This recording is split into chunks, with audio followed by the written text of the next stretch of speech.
What happened to my photo? I'll fix it now. Hello, everyone. Welcome to another stream. We have our special guest, Georgie, with us today. Hello, Georgie. Hello. Welcome. And of course, as always, we have the very popular KP and the very organized Reha, and then me. Very organized Reha, yeah. Very organized. Like, we all know our streams, our channels are dependent on her organizational skills. So 100%. our producer. But yeah, today we're going to be covering a very similar topic to what we did last time. But we're going to be talking about service animals. I think this is a very nice topic, and we had a lot of questions. So I'm going to try and divert and talk less because I know me and KB tend to take away a lot of airtime because I get into there because we have quite a few questions today. 16. So, but as always, guys, please put your questions in the chat as well. If we don't answer it there, I'm sure at a later time, KP might be running a stream. Are you still doing your 24-hour stream? I always ask. I have it scheduled. Yeah, on October the 16th. Yes. Okay. Yeah. It's in my October mind. 16th. I can't wait. So Yeah, it's gonna be a good time. that's going to be a good. I can't wait to see you do something for 24 hours. there may be parts of that 24 hours where I am doing nothing, so we'll Yes. see what happens. Still counts. If it's to show the people, it still counts. But yeah, let's get straight into it. We'll start with the first question for Miss Georgie, and let's take this away. Okay, so our first question was, what is the difference between a service animal and a working animal? So a service animal is one that can provide, it's normally for someone with a disability, and that's something that it can vary in their disability, but it normally is that the animal provides a service or a function that the person cannot do themselves without help. So really they're there to, for example, guide dog for the blind, someone, if they can't see or have vision problems, then the dog can be their eyes in a certain way, so it'll depend on what disability the person has, but it is generally that the service animal is trained, very specifically trained, and it's normally a really long training process from when the animals it's normally a dog, so from when they're a puppy to actually provide a particular or various different functions to help someone get on with their day-to-day life. Okay, so essentially, like a completely essential service for yeah, the absolutely. Human. Okay. This might be stealing a question that's already on the list, sorry, but is it only dogs that can offer that sort of service to a person? In other words, assist them in certain things, or maybe there's examples you can give of other animals that do certain things. Do you know what? It is mostly dogs. I was reading on the American, I think it's the American Disabilities Act, and the UK's Equality Act. I don't know the different ones for all the different countries, but it is basically dogs are the most recognized, really the only recognized ones. But interestingly, the Americans for Disabilities Act included miniature horses. Mini Yeah, ponies. I've seen. That's the only other one that I've seen. I know that dogs are really like it's pretty much just dogs, but I have seen a couple instances of those mini horses, and that is adorable. That is I so honestly cute. I hadn't heard of miniature horses being service animals until today, so that's really cool. Yeah, that is interesting. I mean, I think it's mostly dogs because when you think about like a dog has to be, in order to help people with an essential function, which you're talking about, like, let's just use the very basic example of seeing eye dogs, I think, which is probably the most common example, or just people who are, confined to wheelchairs or something like that. These animals have to be big enough to like open refrigerators and, like guide you in certain directions. And there really isn't like, a, sort of like an animal other than a dog who can perform a lot of those functions. Like I imagine even like horses to a certain extent might struggle with some things that a dog That a can dog do. can do. Exactly. There's a kind of a level of flexibility that a dog has in getting to do different things, and also like a willingness, I think, as well. Like I have a feeling that cats wouldn't be as willing to do some of the stuff that dogs do. Well, I think, yeah, I mean, I guess it depends. I think that it far less likely, but like also, yeah, like what can a cat like? Cats aren't really like strong enough to do a large number of things. I don't really think so. I think that it's mostly like a physical kind of a thing. But yeah, I mean, like dogs are like bred to be uh easily trainable and to be like extremely excited about about helping people, and dogs are not necessarily trained to do that. Yeah, no, absolutely. And like dogs Or tend cats, to I want mean. to be with Yes. people, and cats tend to be Like, yeah, less please. inclined to be. Don't touch me when I don't stuck want to with be people. touched. It's like I'm not interested in today. Cats are bred to do whatever the hell they want. Yeah, exactly. Oh my god, but by the way, those service ponies look amazingly cute. So it looks like they serve the exact same function as a dog would in terms of guiding and that. It's just, yeah, I never thought that was even a thing. It's just weird when you're walking down an airport and you hear clopping come around the corner. Like, was there a Yeah. horse Well, at the I airport? think too, it's like a little bit of a. I mean, dogs are very easy to say Yeah. house train. I don't know how easy it is to house train a horse. I know you can, Um, from my friends, it's very easy to develop a bond with a horse, and they do listen, but Yeah. Yeah. I think cats can absolutely be good, like maybe emotional support animals. But as far as Yes. like a service animal with like an actual like extremely necessary like functionality to a human's life, I think that's probably part of the reason. as you said, Anyway. will they care? But yeah, moving on. Oh, maybe Remember when we were like JJ and I are Yes. gonna talk, and then it was like, excuse me, get out of my way. Yes, it's JJ like and I are here. I'm gonna stop. The only thing I was gonna say, I guess this is a good option if you're allergic to dogs. Get a pony. But yeah, let's move on. Let's move on. It's your guys' show. I'm just here to No, help. we want to get to these questions. But moving on. Okay, so the next question was, what kind of services do these animals perform? And it ranges from a lot of things, from just like support, as in if people have diabetic episodes, people have like Yeah, I mean some episodes dogs. Yeah, I of was even reading that epilepsy, some things dogs. like that too. I was even reading that some dogs now can they can smell COVID. Yeah, actually, I was Yeah. going to Yeah. bring the link. I'll put it in chat. Okay. We were just There's talking an about organization in the UK that's they're training their dogs to detect COVID, and they can detect like cancer and things like that. And Mhm. it's amazing. It's really cool. But they wouldn't be classed as service dogs, so they would They're be working dogs. Mm. yeah, and they're more like medical detection dogs as opposed to But assistance then dogs. is the same true for, because there are lots of dogs that do like blood sugar detection. So I think Yeah. are because- actual service dogs. Yeah. yeah, because the COVID detection dogs, they wouldn't be assigned to an individual to help Right. that individual with a particular condition or disability, whereas they would maybe be in an airport and sniffing people out, if that makes Right. sense. That sounds Right, really right, right. strange, but Yeah. whereas like Reha was saying, like diabetes dogs, dogs for allergies, for nut allergies and things like that, they are trained to specifically work with one individual, Mhm. and they can then kind of Alert. they're more attuned to that individual's needs as opposed to the Right. disease or the whatever that they're trained to sniff. Right.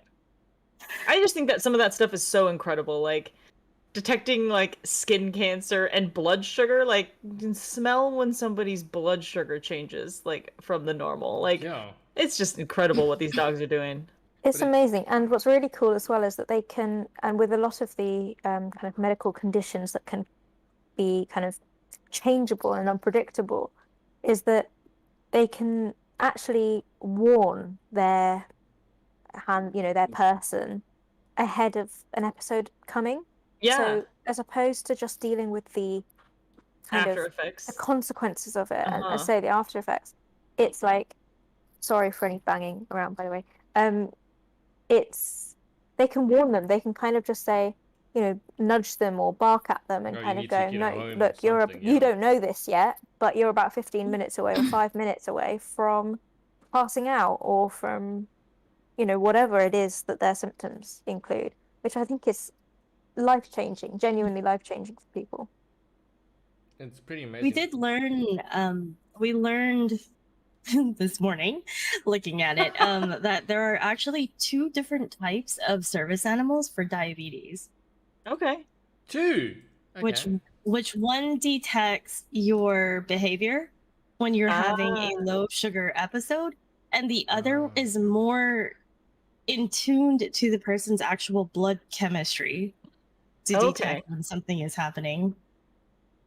And It's hard to imagine that the dinguses that I'm watching on my stream right now are going to be capable of such amazing things.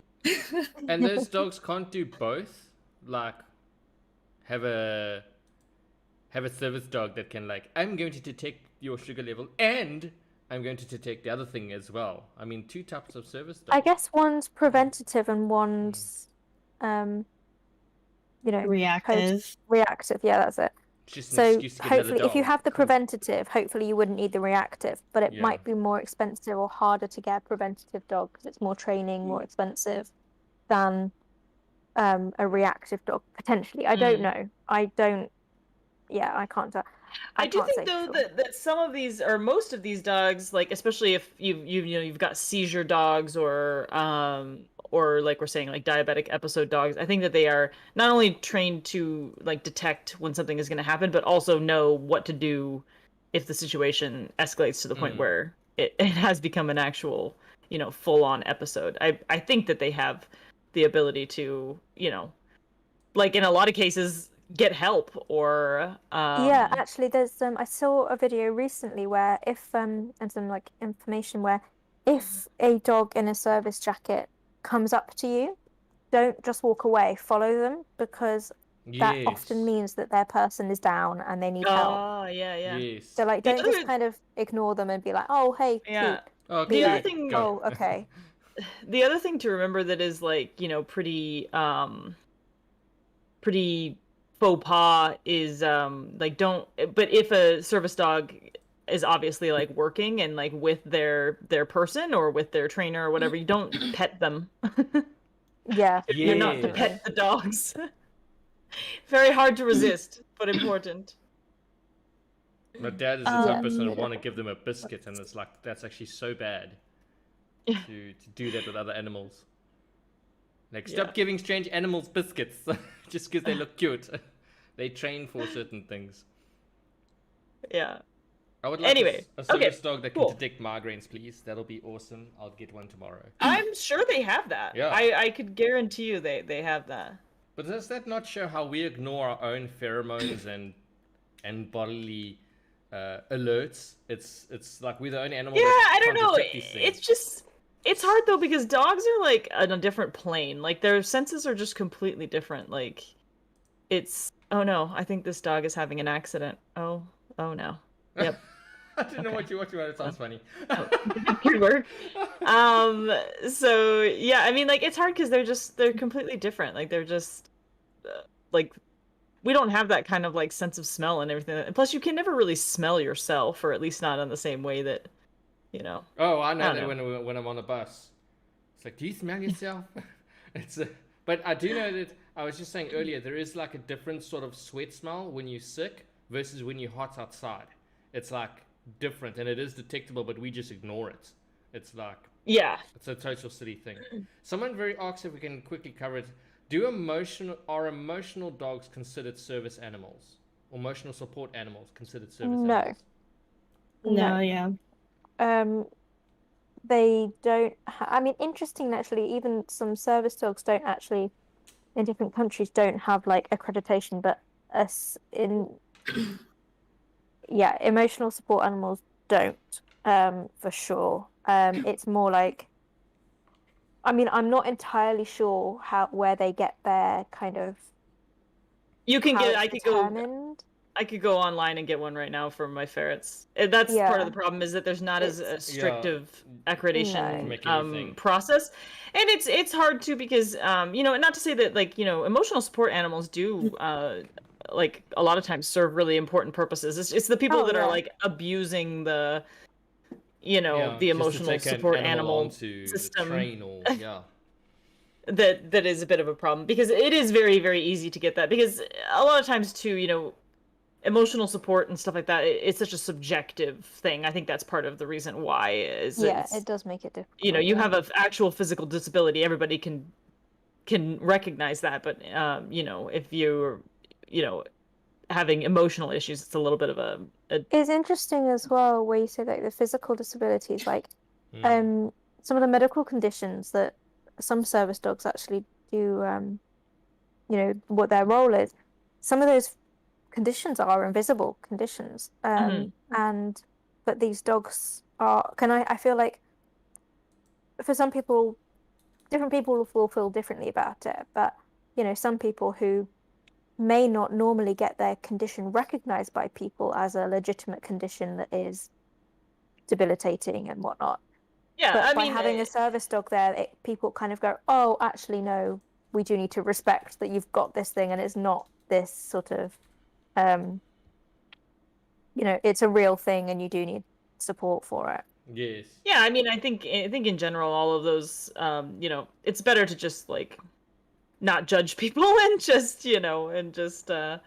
be respectful and things like that. But Yeah, number one but rule. yeah, it definitely is a problem when like my chat is saying like emotional support peacocks on the planes is like a little. It starts to get a little hard to believe. Yeah. That's Especially that tricky. most of it's been abused by, I hate to say that, and be generic, by celebrities and that. But at the same time, as you just said, we can't always know if it's true or not. And if society allows it to be so easy to do that, what can you do? You have to just roll with it. Just very quickly, someone in my chat goes and says, it's physiology. Extreme blood sugar can actually be smelled from individuals breathing, even by humans. It's just, I've go, heard of this. That's bad breath. Yeah. Actually, don't actually like sniff it up and be like, I think there's something wrong with your sugar level, darling. It's a weird thing. No, some doctors will do that. I've heard of this. Yeah. No, it's so it's not like we can't detect it, but they just have like far more sensitive noses. Yes. They're designed for smelling. I won't lie, and I'm sorry to divert, but my vet used to smell my bearded dragon's breath to see if she was compacted or anything like that. And I was like, what are you smelling my bearded dragon's nose Yeah. with? And I was like, no, she seems fine. I was like, what voodoo is this? So it is a thing. Yeah. I've definitely never heard of that. That's quite cool. I know, I was surprised. I'm sitting there like, do I need a second opinion? No, I've seen like even some vets, smelling like the urine from animals, and it tells them, if they have ketoacidosis or anything like that. So That's amazing. Yeah, I've had that with my guinea pigs before. you smell the If urine they of your have- guinea pigs? If their urine has like, because normally for my guinea pigs, they don't really have a strong scent or anything. So if I can smell something that smells different than their normal, Right. then usually they have some sort of issue. Like Right. they can get what is it? The stones in the urinary tract and everything, and just things like that lead to infection. Oh, wow. Right. That's amazing. Well, try not to divert. Moving on to the next question. It's so hard. Trying So not to I'm divert. We going just talked about to- smelling urine. It's so hard. Moving I'm on. gonna actually just rearrange this order, but Yes. we had a question of how can you tell if an animal is an actual service animal or a pet? Well, They normally wear a vest. yeah, the Um, service animals have vests on them, right? They don't Like, legally have to, so but they do normally. mhm. So I've had training on this when I worked for the government, and at least in the US, because anyone can buy a fraudulent vest, put it on their pet, and call it a service animal. And we've had experiences with this before. Oh, shit. But typically, a service animal, true service animal, will have a vest provided, and they will have an identification card that must be present on the animal when they're out and entering buildings and whatnot. And Right. if that dog does not have a actual service animal ID, you do not have to let them into a facility. Which Right. is sad for the dog because he had no choice in the matter. Now he's outside. This is why we can't have nice things. Seriously, it's actually so sad. Trying to take advantage of service animals. Oh, sorry. I thought that was a question. No, it was just a comment. But yeah. Next question. So the next question is, who trains service animals? Oh, good one.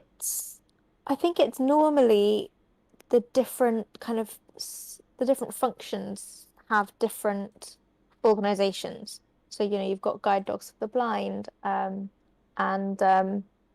like the medical detection dogs. They in the UK they do the medical medical training. And I know there's another one in the UK that trains dogs to be like autism support animals. So it's very like function dependent, I think. There isn't one overarching organization, as far as I'm aware, in any country. Yeah, no, I think there's lots of different organizations. Like we have one out here who you'll often see like bringing little puppies around and training them. Sometimes it's even volunteers who are trained to train dogs and stuff like that. I mean, I think some of the stuff gets really, really specialized when you're talking about like smelling, a diabetic episode is maybe a little bit trickier than teaching a dog how to guide somebody across the street. But yeah, I've seen lots of different kinds of organizations that can do this kind of work. And yeah, like you said, I think that each one tends to specialize in certain things. Pads, that's what it was, BC. Yes, pads up here. Yeah, I think normally for like a lot of the different organizations, you normally have volunteers who raise the puppies until they're maybe like a year old in like certain behaviors and like certain good just like good obedience training, right? Like and they have like little like service reviews and things, right? Not service reviews, but like training reviews and things. And then after they're like a year old or something, they go off to the training center and work with all the other dogs and the other more trained handlers. Yeah. Amazing. That's so cute. So much work and so much like money goes into this kind of stuff. That's why like it's so expensive. Yeah, that's why these organizations, they need support. So absolutely. Yeah. Yes. Because we take it for granted, and in all intents and purposes, their main function is to help humans that can't help themselves. It's gone beyond just a companion. It's a way of life for them. Yeah, absolutely. No, it's the ability to live their lives, because without a dog, like some of these people aren't able to do that. Yeah, and there's usually levels the playing field. Yeah, there's usually pretty big wait lists for this stuff too, isn't there, Georgie? Massive, yeah. As far as I'm aware, I mean, let's say with all of this stuff, I'm not an expert. I'm just like, I just have done some research to it. But like, yeah, as far as I'm aware, there are massive waiting lists, and certain eligibility criteria as well. You can't kind of just be like, oh, I've got this, and it's got to be like, how much does it impact your life? How much? Yeah, there are lots of different things that come into the process. do you know, and maybe this is a little off topic, but is that covered by like health insurance typically? Yeah, good I question. don't think so. No. Wow. I don't know about Because I know any it's enormously tests. expensive too. Yeah, it's expensive to train. I think it depends. I think sometimes the thing is, I think it is that when you receive a service dog, they don't tend to actually be yours. You don't own them. The company, the organization owns them. Mm. So once the dogs are retired, then there are different kind of things that go on. So that's why I think you don't normally buy them or anything like that. It's they're owned by the organization, which is why it's so expensive to have them be trained and to have them be to have them do what they do. Right. So yeah, I'm not sure that. I don't think the individuals tend to pay for them. They may pay a small fee, but I don't think it's like paying thousands or anything. I don't know. It doesn't seem like they will cover it. Yeah, I think it depends I'm also just on the looking up country as articles well. right now about it. Let's see. How much does a This is saying that like cost for a service dog is anywhere between $10,000 to $50,000. Yeah, I've got $35,000. I think they're really expensive. Yeah, it's like even when I do it, it's like most of it is actually it's not even covered under your medical aid. It's covered under pet and medical insurance, which is not the same thing. Yeah, so I'm just looking, for instance, on the Guide Dogs UK, and yeah, you don't. There's no cost for them, and you can't buy them or anything like that. It's yeah, which is why it just costs so much to provide them and train them. I know it's definitely different in the US, and I think even in Canada, you definitely have to pay for them. Ah, okay. But that, I mean, nobody should be surprised by that. Something that's free everywhere else costs money in the US. Oh well. And then our country copies America out of all places, out of the United States. Can we copy Canada for once, please? Yeah. Yeah. Now, even here, apparently there is legislation that they're trying to include service animals into medical aid, but it's just by that, it doesn't seem to be a thing. That's actually quite sad, considering, I mean, to me, a dog is as valuable as someone with a wheelchair. So, it's right. I don't see. Yeah, what, I mean, but then again, there's some cases where the wheelchairs are not even covered. It's like, it's really country dependent. It's about letting people just be independent and live the life they want to live. And that's what dogs do. Says if you have to pay for it yourself, then it makes sense that people are just using chickens and peacocks instead. Well, that's the emotional side of things. Yeah, like fair. You gotta pay for it yourself. Then I'm just gonna pick up an egg from the local market and hatch it and be free. Like I need emotional this as a support service chicken. animal. Yes, I need to cover it by medical aid. But I think there would be a very big difference between a service animal and emotional support. Like, I know I'm being horrible, but I definitely don't consider medical aid covering emotionally support animal, because it's so. Yeah, I mean, I think it really depends on the type of condition and diagnostics of that condition. But my chat's saying here that a lot of times charities and stuff are the ones that pay for the dogs, so it's not usually like at the expense of the person, because a lot of charities like operate on this to provide people in need with service animals. Oh, okay, I see. Jeez. How much complication there would be for something that, in my sense, should be so simple. But someone says, I think in France it costs 15,000 euros to train one dog, but they are free for the person assisted. What? You're going to move to France? They're free for the person assisted. Damn. Je parle français. Yeah. Everyone moved to French. Wow, that's amazing. Susan on our side says, I train service dogs and hearing ear dogs in Canada. Wow, Susan. Oh my gosh. It was very rewarding. Most of the costs are covered by donations and fundraising by the organizations, and there are no charge. Oh, okay. Oh, wow. So Go it's only in the Canada. U.S. that you have to pay Yep. $15,000 for your service animal. If Checks you- out. Checks out. Yeah, but even someone saying here, I would love to have a service otter cat bar. You see, that's where the emotional side. Yeah, I don't know if you'd want that. If you could keep them from doing crazy, horribly destructive things, they'd actually probably be pretty good because they have hands basically. True. They'd probably Katmai would probably dismantle a wheelchair. Yeah, but then she could put it back together if you trained her That's properly. true. That's true. Yeah, I Maybe see better than before. I see those Japanese otters. They always seem to be so obedient. They put the thing, they grab the cone, and then they give it back. We just don't see the naughty side of them. Yeah, good hands, good point. Right. Anyway, we're almost distracting again. Woosa. Next question. So the next question is, what type of characteristics make a good service animal? Oh, nice.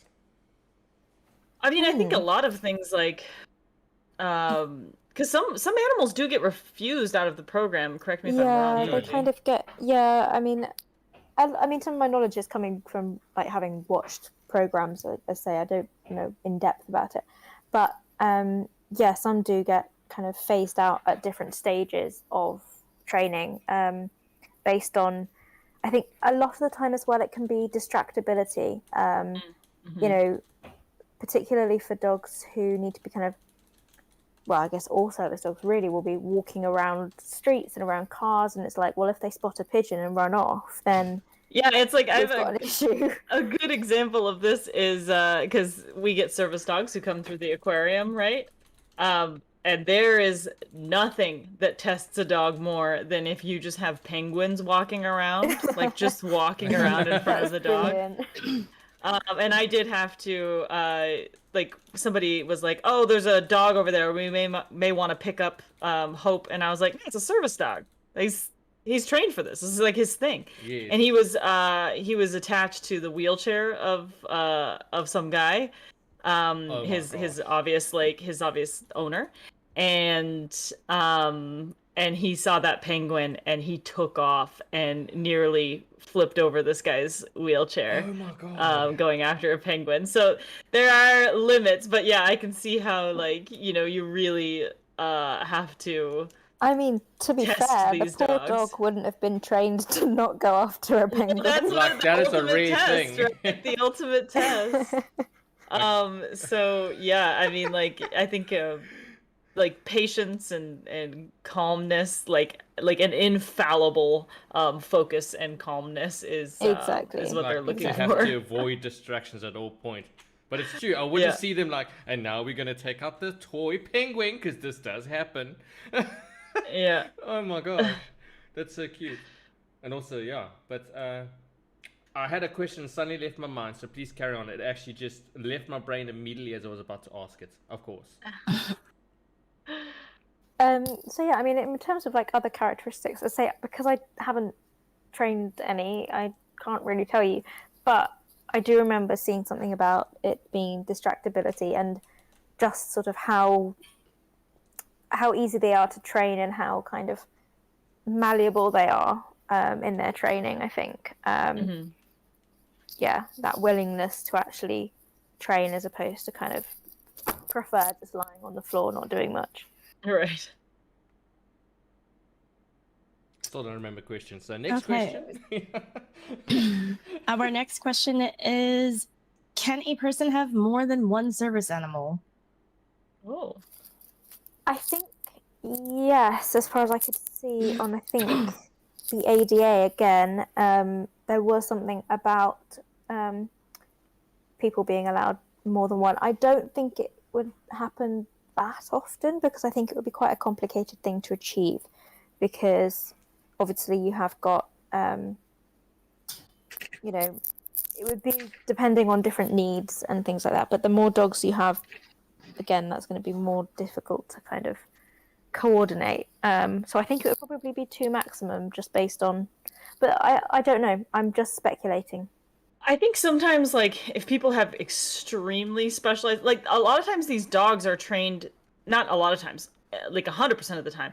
These are not like just generically trained, like, here's your dog, he can do whatever. It's like they're, especially towards the end of their training, they start getting specific training for the person that they are going to be Yeah. with. So, Yeah, because yeah. each person's disability is slightly different, and maybe like maybe they're trained for blind owners, but maybe also this person is like missing their right hand or something like that, and so there has to be like specifications made for each individual owner. Like I think that towards the end of the training, I think that they get a lot of like really specialized training outside of just like the standard seeing eye dog or whatever. I mean, I know it's a very loose example, but we just spoke about earlier where you get a dog that detects two different conditions with diabetes. I mean, what if the person needs both kind of dogs? At what point can you actually have a dog for multiple things? I mean, I'm also thinking about quadriplegic. Oh, geez, I said that so wrong, and I apologize. But they also have multi-facets that they need assisted with, and what if they need two separate dogs? I wonder how difficult that would be to actually have. Yeah, I mean, I like I said, I actually think that the circumstance in which they would need two separate dogs is like really extenuating. I think that for the most part, these dogs are capable of an enormous amount of stuff, and it's like much easier to train one dog To to do do both. I all of those apologize, tasks than it is to have two dogs working in tandem. And uh like yeah, that's just so hard. And then you would have dogs that would need to essentially cooperate. That's crazy. Like that's really hard. Much harder than just being like, all right, well, this dog also needs to detect diabetes, diabetic attacks, or something like that. yes, exactly. But that's information I'm not sure of. But yeah, moving on to the next question.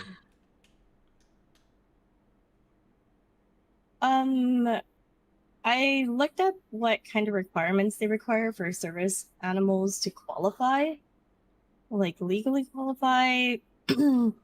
So I found a short list of things that are requirements for service animals, and that's no aggressive behavior towards people or other animals in public, no solicit um, food or petting from people. They have to walk calmly on a leash and stay focused with a handler. They do not urinate or defecate indoors, and That one's key. they shouldn't sniff merchandise or people or intrude into people's space.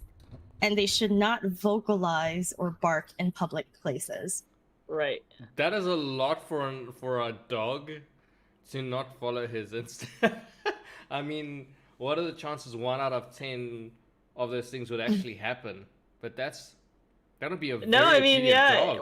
well, lots of dogs do flunk out of the program, but it is I mean, more than their instincts, like these dogs have been bred for there's a reason too why they usually use certain species, you never see like a pug or something like that. Well, not never, but like Yeah, you rarely see, there's a you certain see type of specific dog. breeds because they're bred for for doing these types of things and for being hyper focused and for being really calm and for trainability and stuff like that. So yeah, I mean, like, and also important to keep in mind, like, that these trainers who train these animals, these are like the real deal, right? Like, Dog like whisperers. these people are far better than you or I at like any of this kind of stuff. And so but it's really amazing all the things that they can do. It's amazing the criteria, but it also shows how amazing it is that an animal can actually follow those rules and be obedient. You try to get a human to follow those rules, and we still. But it's amazing about that process. I was going to ask, do we know what the most common type of service dog is, like in terms of breed? I don't I know think golden retrievers are statistically, up but there. Yeah, we spoke yeah, about I would have retrievers said earlier. golden retrievers and labs. Like retrievers, lap retrievers, yeah. Hmm. Just retrievers in general. Yeah. They're definitely purely bred as working animals. Yeah, and I think like too, these animals are bred to be like unreal patient. Like this is the type of dog that like if you have a baby who comes up and like jams two fists into his mouth and like grabs his tongue, this dog isn't gonna bite you, you know? So Yeah. like that's the type of demeanor. Like so you have to start in a really good place. That doesn't mean that like I mean, I feel like some people do find like, oh gosh, like the personality of this dog, this, you know, say, I don't know, a Doberman or something like that, it just feels like different. You know, this animal just seems like it's uniquely adapted for for doing services for people. That not to say that they couldn't then do that with other Yeah. species, but or other breeds, but certain breeds are just like made to be gentle, you know, patient animals. Yes. And I can confirm online, absolutely, golden Labradors or retrievers and that on top of the list. German Shepherds, but I mean, we've seen them with police dogs. The one I did not expect, Poodles. And No, poodles are Pomeranians. very smart. Poodles Wow. are extremely smart and very gentle. Yeah.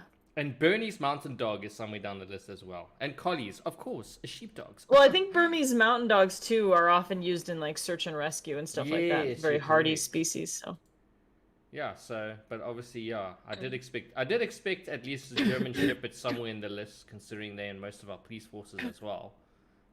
But yeah, Poodles, wow, okay. That they were just purse dogs. I was wrong. well, they're talking about like the standard poodle is quite a large dog, even Yes. bigger than a golden retriever in It's a some poodle. instances. So. Yes, it's not a Yeah. poodle. Oh yeah. Not like a miniature poodle. We're talking like Yeah, like the a big- real dog. Yes, a Yeah, real standard dog. poodles are pretty big. You're like a real dog. Sorry to all the pugs and chihuahuas out there. You're not a real dog.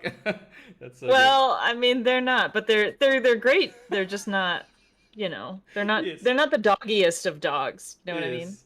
Are they pocket dogs? I had pugs, and I love pugs, but it's not a dog. It's not a dog.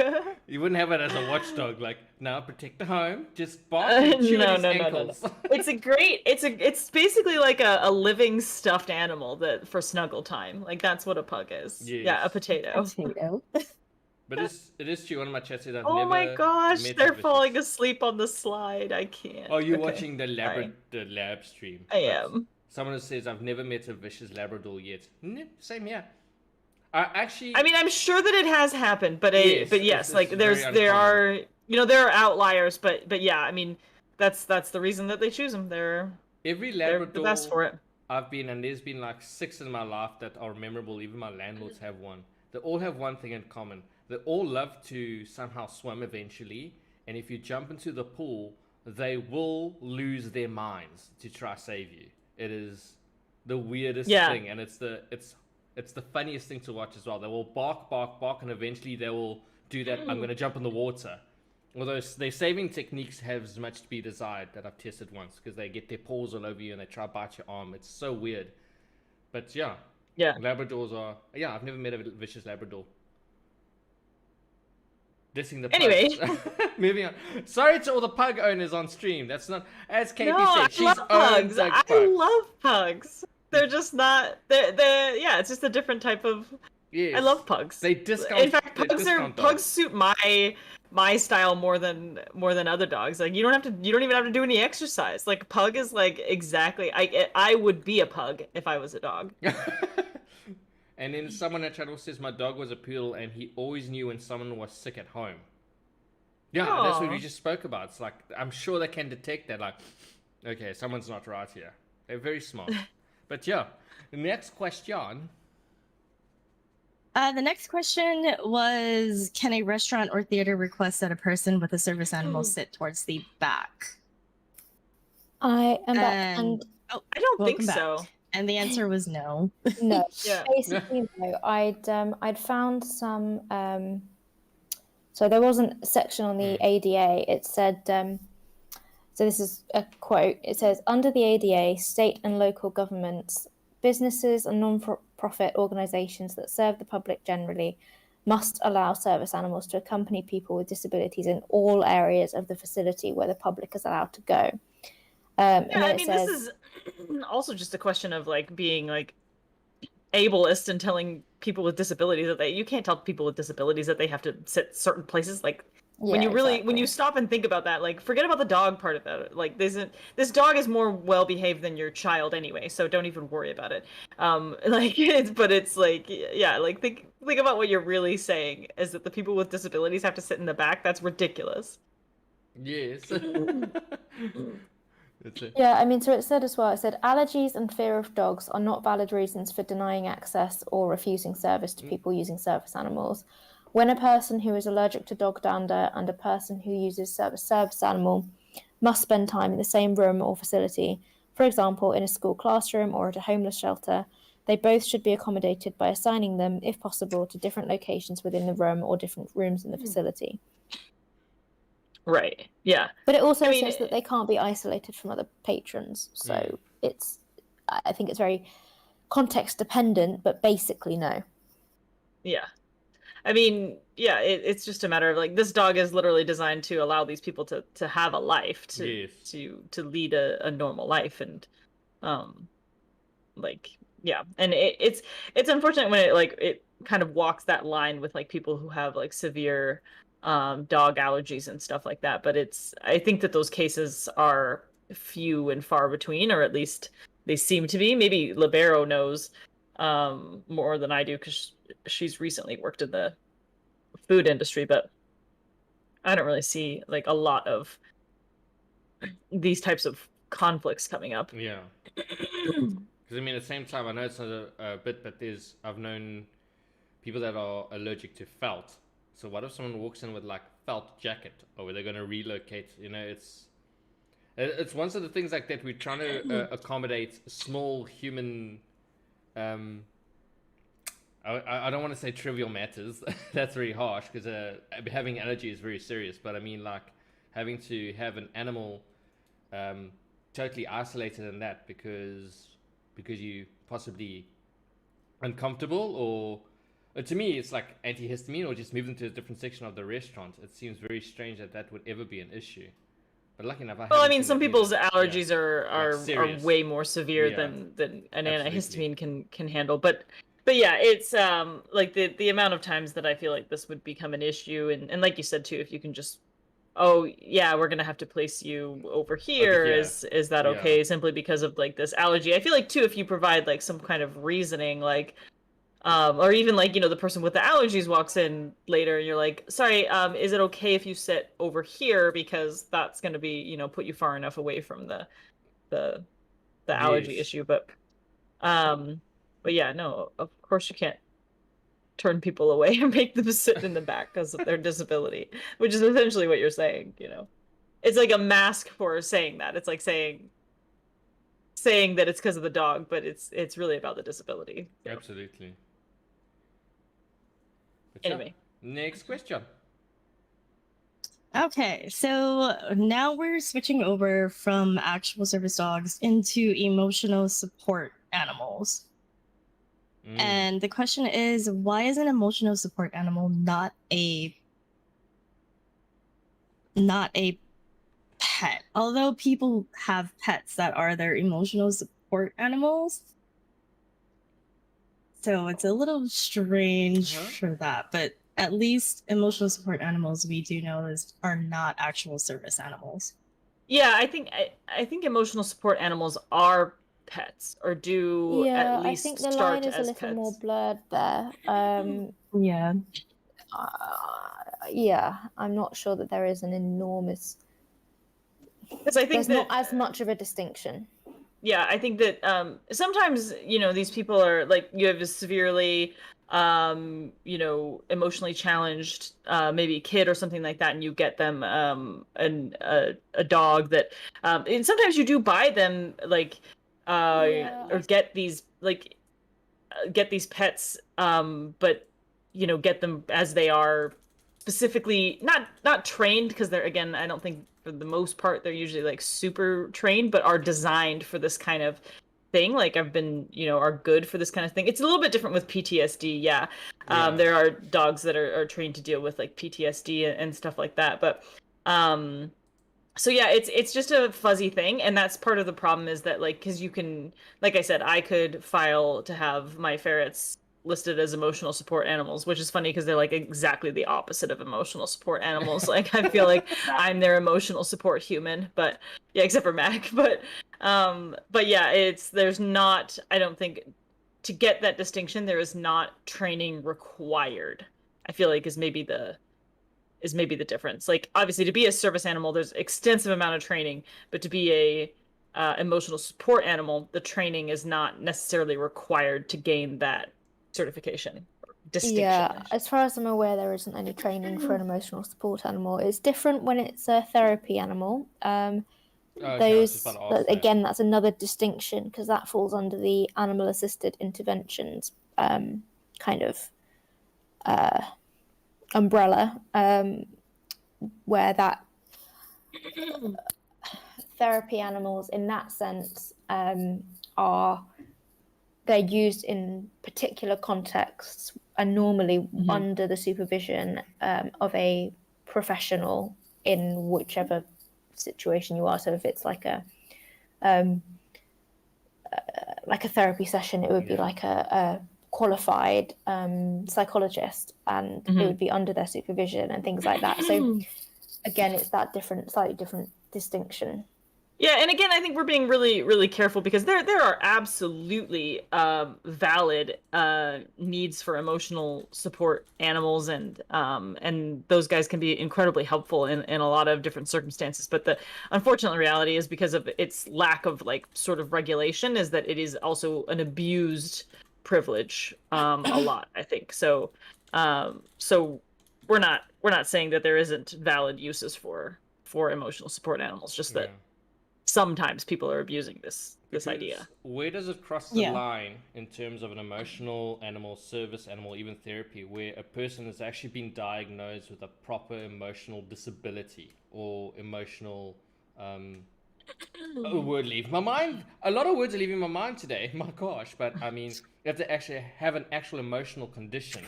Like, does that fall still in the realms of an emotional support animal, or is that now something that is like getting closer to therapy or service animal? Because then that person would possibly legitimately need that animal on some sort of support.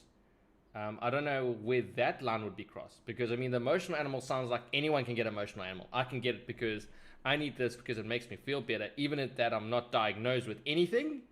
But yeah, I think Donna Jones almost asked the question, like she says, PTSD dogs are service animals in Australia. So that's similar to what I'm asking. It's like an actual emotional condition. I've definitely seen some animals that are really trained to, like some people, I'm not sure if this person had PTSD, but they definitely had like a debilitating condition where like debilitating panic attacks and things like that. And they would like, basically huddle in like stores if like something, wherever the episode strikes them, that they might end up basically unable to move, like just paralyzed by like fear and things like that. And in that sense, the dog is right there. The dog literally is trained to like hug them. And it's like deep pressure stimulation or something. Yeah. And then also get help if necessary. But that's a trained animal again. So that's like, it's different than, and this is again a debilitating condition, albeit a bit more of a well, I don't know, it borders on a physical condition when you're like, your body literally won't let you do things that you are trying to do. So I think just like the specialized training of the animal is what makes it a little bit different of an emotional support animal versus a service animal. Because I imagine that was a service animal. This dog was like trained for that kind of stuff. But yeah, it's an interesting topic, and it's not, the lines are not always clear for sure. Yeah, definitely a blur with that sort of thing. Because absolutely, I don't know if there's like, to me it's always like there's no sort of facility to prevent people from just getting emotional pets. I feel like there should be certain criteria, like you almost have to validate that you have that dependency. But I mean, if anyone can get an emotional pet, yeah. A topic for another Yeah, time. it's a hard thing. But yeah, next question. The next question was, can an animal know when you are sad? Well, I think all animals always know when you're sad or when you're acting different. They know Yeah, when but you're I mean- excited. They Mm. know. I was Yeah, looking absolutely. at this. I was trying to kind of research, and there does seem to be different research that does indicate that, as well as as everyone's own experiences. I think Right. really. Yeah, I think it's. I mean, I think so. I think some animals, like even just individual differences, are better than others. Are more intuitive about it, and then some aren't. I feel like it's kind of similar on like human individual differences, like in terms of perceptiveness and things. Yeah, well, the thing is about dogs and animals in general is that they don't have the ability to communicate with you via language, but they're always communicating with you, and this is kind of the thing to understand. And you're always communicating with them, whether or not you're even trying to. Your body language and things like that. They're extremely cued into picking up different body languages. We find this with the animals at work is that if you're having a bad day and you go up to just like a compilation of dogs just peeing on the floor, but like you go up and you're not in a good state of mind, the animals pick up on that, and Yes. they're not going to usually do good things for you, just because you're not in the right state of mind. And so yeah, I mean, like, I think animals they're just better at body language, which is essentially Yes. everything, and better at understanding that, like, I don't know, because we're always picking up on each other's body languages, even as humans, and usually humans can do it with animals as well. But it's Yes. I guess we're not. I don't think necessarily aware that we're doing it to the point where we can like kind of amplify it. But yeah, I think animals definitely know whether or not you're sad or not. Whether or not they care is a different question. But Yeah, like a cat.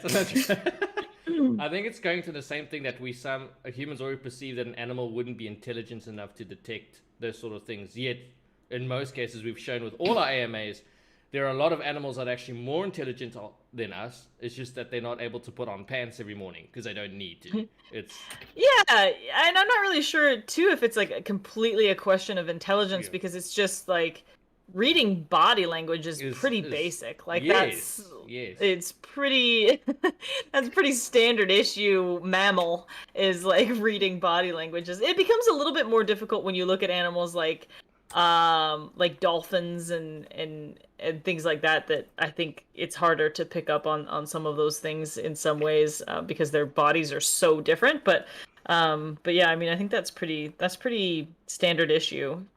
There was actually one video which I won't know if I can share it because it's got obscene language in it, but someone is actually showing how a dog reads your tone and your behavior, not your words. So he shouted at his dog, but when he's shouting at his dog, he's shouting nice things like, "You're a good boy! You're the best dog in the world!" And the dog was cowering, and the next point he starts swearing like horrible things to the dogs, but being very nice to the dog, and the dog was immediately responsive like, "Oh, you're in a good mood."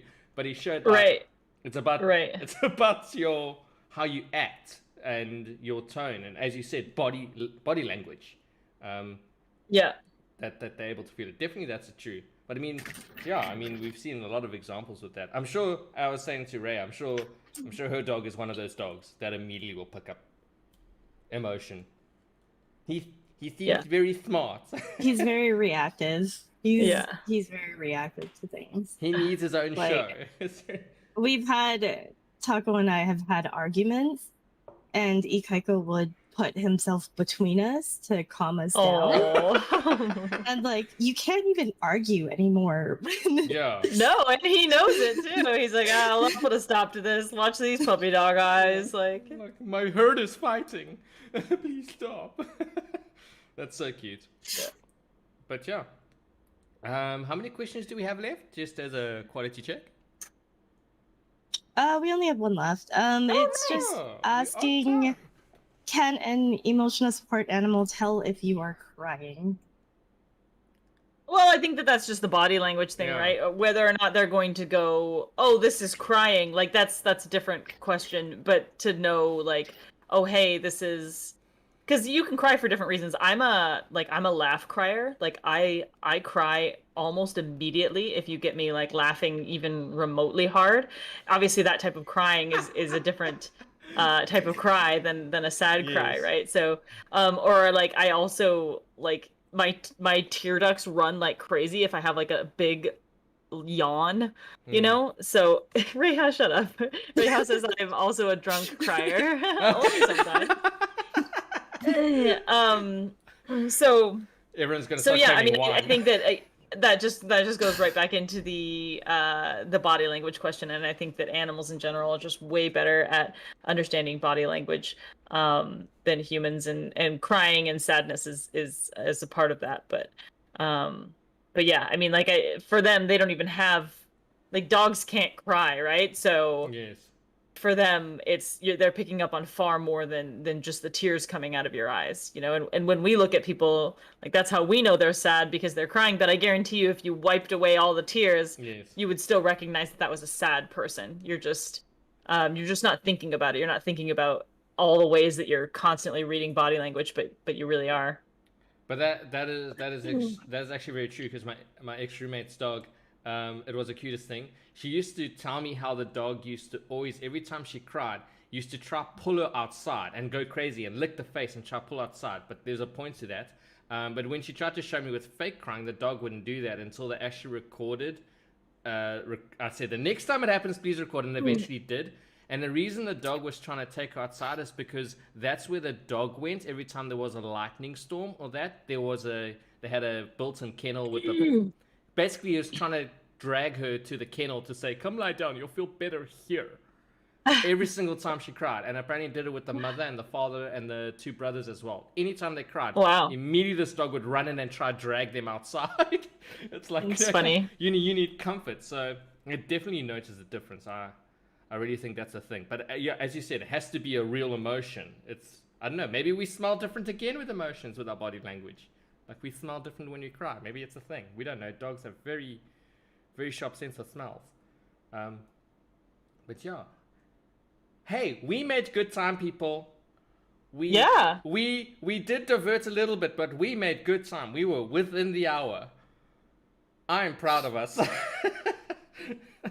Yeah, no, it's not bad at all. Is there any departing notes you want to leave us with, Georgie, based on the rest that you've done? We didn't get to Georgie's part of the animal assisted therapy, and Georgie has some things to do, so if you guys are okay with it, we will probably do the part 2 of this with talking about the animal assisted therapy suite. Absolutely. This Sounds seems good. to be a very popular subject, and people seem to really Sounds enjoy good. it. So It yeah, sounds let's do good it. to me, as long as everyone's all right to carry on next week with it. Yeah. Absolutely. Well, then we just get to watch more puppies. Yes, true. I need to put in a puppy stream. I put a dog with a doctor's outfit on. I need to do the puppy stream. But yeah, please, let's do this next week. But thank you very much, as always, ladies. Thank you, Georgie and Rhea. KP, are you going to be streaming after this? Yeah, I'm gonna stream for a little bit. Yes, I've got a. I already told you guys before the stream, but I'm gonna tell chat my news.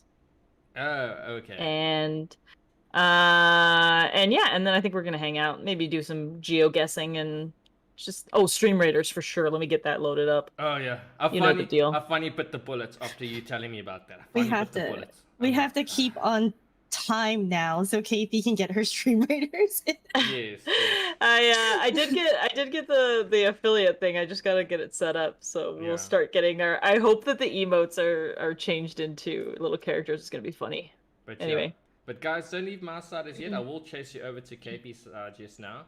I got some words, but as always, thank you very much, KP. It's been fun, and we'll see you soon again next week. And to your next video. What is your next video, by the way?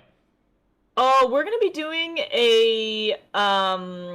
a little kind of deeper dive into how sea otters keep kelp forests alive and healthy, and what that means for the world when they do that. Because we're gearing up, and it will be my official charity announcement on the YouTube channel. For why it's important that we bring sea otters back to the Oregon coast, which again is what Yes. we are trying to do with our next charity event. So that's what we're gonna be up to. Thank you so much. I can't wait for that. Yes, 16th Yeah. October. But anyway, guys, thank you very much, and it's been fun. But for my chat, stay with me a little while. We're gonna chat soon. Okay. Cheerio. Okay, everyone. So we sort of left that side. I'm staying on here a little bit because we wanted to announce the winners of our little contest. So for those of you that know, on our Discord channel, we have been doing riddles 1, 2, 3 weeks about guess the animal. So we offer little riddles. It's not too late to enter. And the way it's going to work is the person with the most correct answers, we're going to be doing something special for them. But I did promise that I would announce the winners of this week's riddle. So you haven't entered before, you can still take part. I mean, this is one of the things where it's going week 1, week 2, week 3, and then next week is the last one. We will be doing this again. And I'd like to thank Tessa. She's been the one that's been giving all of the riddles, and they've been very good riddles. I just need to confirm if that was the correct answers. By the way, of the last riddle, because I didn't even know the answers. So if you don't mind, I'm just going to confirm with her quickly. Tessa, could you DM me what the answer was to riddle number 2? Was it what we think it was? I didn't actually check. What is the answer, Tessa? Yes, okay, it was that, just making sure. Okay, so the answer to the riddle, and let me first find the riddle so we can tell you. The riddle was, I saw things and places in my life you could not imagine, and sometimes I need to take a deep breath. I love to talk in long distance frequency, even if big, I still have a tiny soul. Who am I? And the answer was, which a lot of you got right, was whale. So, to the Discord people, let's monitor this by this. So, Sarah Carter, you got the answer right. Jekka, Legend Fauna, Jay-Z, Firmos, Kiasu, Glitterberry, DKM, Susan's with no idea. You know what, Kirste, you said dolphin. I think that falls within the same lines. Okay, so I feel we should give that, because dolphin and whale fall very much into the same genre. And of course, Amy. So most of you got that answer right. So that's a lot of people that got the answer correct. And for those that want to know what the next riddle is, and you can go on our Discord channel for the form. But let me get the third one. So the next riddle is, I am very hardworking. While others make holidays, I am a team player and I know my road. My world is ruled by a queen. It's ruled by a queen, darling. So because you joined us on our lovely channel over here, I'm going to do something. For very rare, for those joining us on the AMA, let me post the link of... And then, of course, what's nice about that is that if you haven't participated, you're not going to, well, probably going to miss out. So let me just find that link now. I'll post the link on our live chat now. So if you're watching now, you can enter the competition. Let's do that. Bloop. There we go. It's a form. So please do. It will only be available while we're streaming now. Because then once the stream ends, then it's gone. And the only other way then you can see or enter the competition is if you join our Discord channel. So for exclusivity, here we go. So yeah, enter it. The last one will be next week. The other thing is, guys, thank you very much for supporting our Taz Talk channel and that. It seems the Sunday posting has been really successful. It's definitely, we've been seeing a lot of people we don't normally see in the premiere take part. It's like the audience went on the, the first couple of hours of that audience has really escalated. So I really thank you. We are going to be doing something else as well. I'm going to be trying next week to do the AMA only on Twitch. And now I know a lot of you are going to be like, but it's because I'm going to be doing something on YouTube and upgrading the channel. I might not be able to run, I don't know yet, run my stream on YouTube next week because I'm installing a whole new system to run my streams. And so far it seems I can only run it on one place. And Twitch is a place where you can better engage. There are better options. You can play games on it. There's a whole bunch of things. I will not be making that a permanent thing, but if you guys can join on Twitch on that day, I know you normally like YouTube, please do. You do not need to sign up to Twitch to participate. I will turn follower chat on so you can participate even if you don't log in, but it is something that might happen next week, and I hope you guys are there. But yeah, congratulations to all the people that answered the riddles. So what are you going to be doing now on Twitch? I know you're possibly going there anyway. We're going to raid KP with the 84 people with our 8 people that are on our side. But thank you very much for joining us, guys. I'll see you next week. Remember, next week we might only be streaming on Twitch depending on the system. And thank you so much for participating.